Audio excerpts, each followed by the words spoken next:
I've been thinking a lot about wealth and what you can do with wealth. The ability to, help yourself, help others. I look at my own situation, and the things that I was able to do and accomplish was a lot of it to do with the support of my family.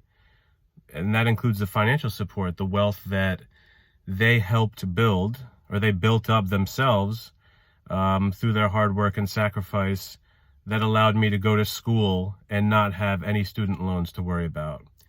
It allowed me to, live abroad after I graduated and, find a job overseas and just kind of live and work.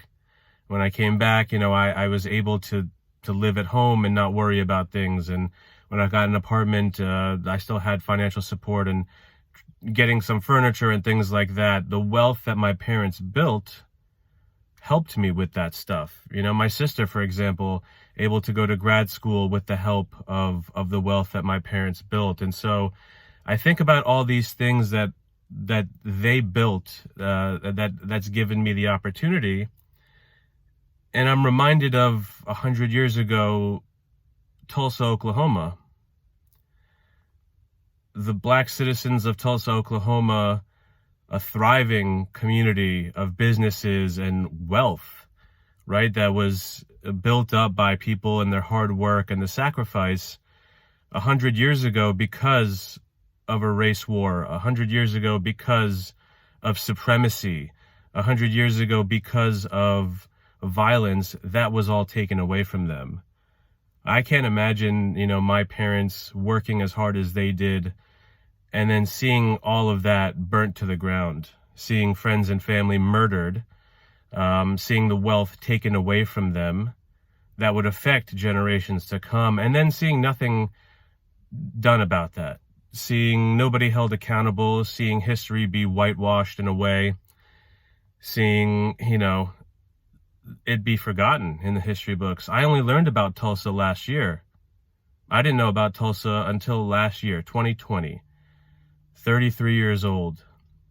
Never taught about that. Never taught about, 1908, Springfield, Illinois. Never taught about, the riots and the race riots that were caused and killed black people in Philly, in Louisiana, New Orleans, right? All over the country, these things happened. We talk about wealth as financial advisors and the abilities that it gives you to do the things that you want, you to live free. Imagine that taken away from you. Remember history, because,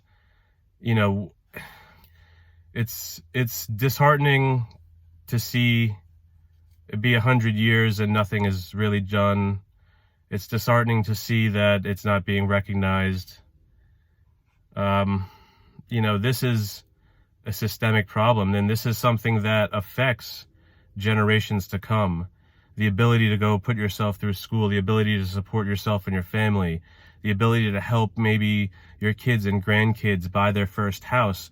That is the stuff that these people and their descendants missed out on because of the racism in this country. And so I would urge you to think about the wealth that you're trying to build, and imagine if it was taken away like that. With no recourse, you couldn't do anything about that.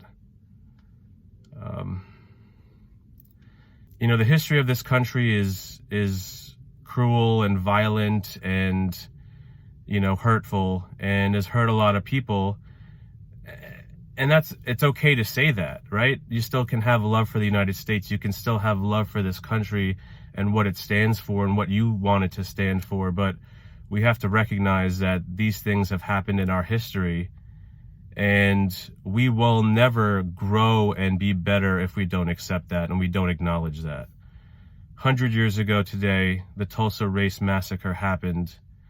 I'd like to see more conversations about that. I'd like to see more people acknowledge that.